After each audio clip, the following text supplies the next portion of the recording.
créé cette école parce que j'ai la passion de mon métier, j'adore enseigner. Notre métier est un art, et pas une science. Donc, il faut maîtriser cet art et ça se maîtrise avec l'expérience. Do, ré, mi, fa, sol, la, si, do.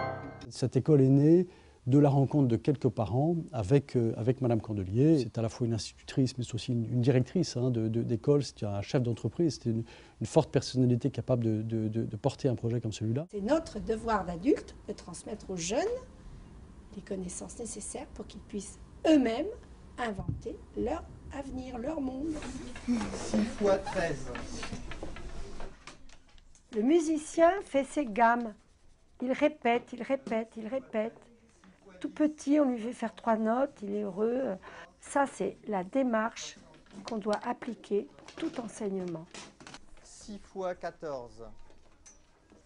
L'humilité, la simplicité, les règles bien précises au départ, la progression. 84. Le travail à la plume, c'est pareil. J'ai réintroduit dans la pratique un petit 10 minutes, un quart d'heure d'écriture à la plume au CP, au CE1. J'ai remarqué que d'écrire à la plume permet à l'enfant de bien maîtriser le geste de l'écriture.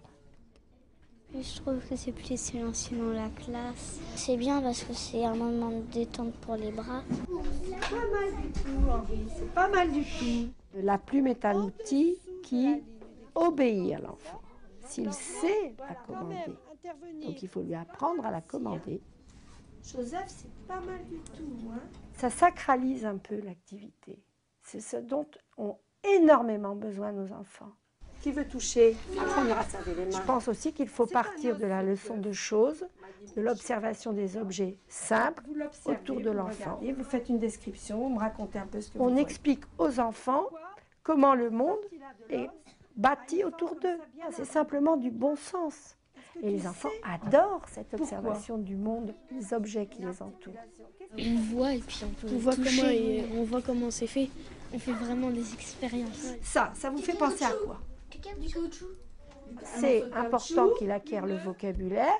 On fait toujours des liens, vous avez vu, en travaillant le vocabulaire sur le vocabulaire courant. On ancre bien les données. Les objets qu'on donne à connaître à l'enfant deviennent ses amis, font partie de lui. On appelle ça l'os spongieux. Qu'est-ce qu'on entend dans spongieux?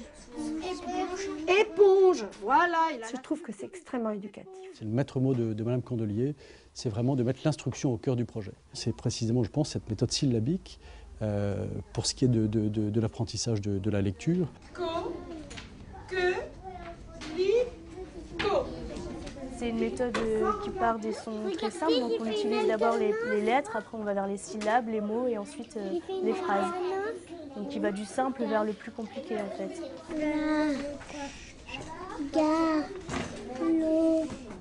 On est déjà au son complexe, donc c'est énorme pour des grandes sections d'arriver déjà à un niveau pareil. Moi, c'est aussi cette bataille pour l'orthographe, pour la grammaire, pour que l'enfant arrive à structurer sa pensée. Alice, Jean-Baptiste. C'est un grand plaisir parce qu'on a des enfants qui ont de très bonnes bases grammaticales et ce qui permet d'aller très loin en anglais, de pouvoir comparer les structures françaises et anglaises et de les amener très vite à construire leurs propres phrases. Avec mon frère.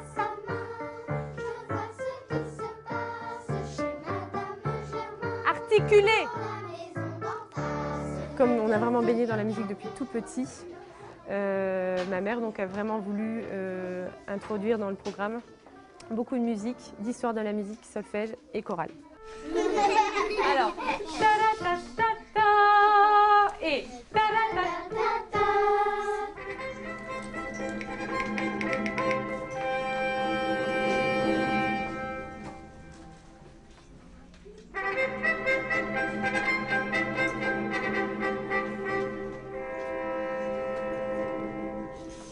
Donc, question-réponse, entre quelle famille d'instruments?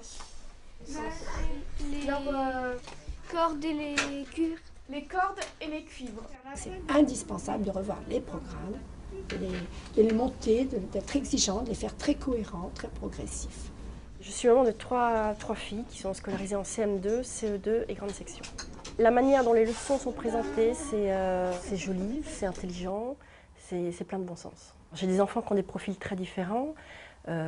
Celles qui sont plutôt travailleuses et plutôt brillantes en classe sont encore meilleures et ont envie de devenir meilleures. Celle qui a un peu plus de difficultés est vraiment tirée par le haut. J'ai entièrement confiance. Il n'y a pas un enfant qui est incapable de progresser.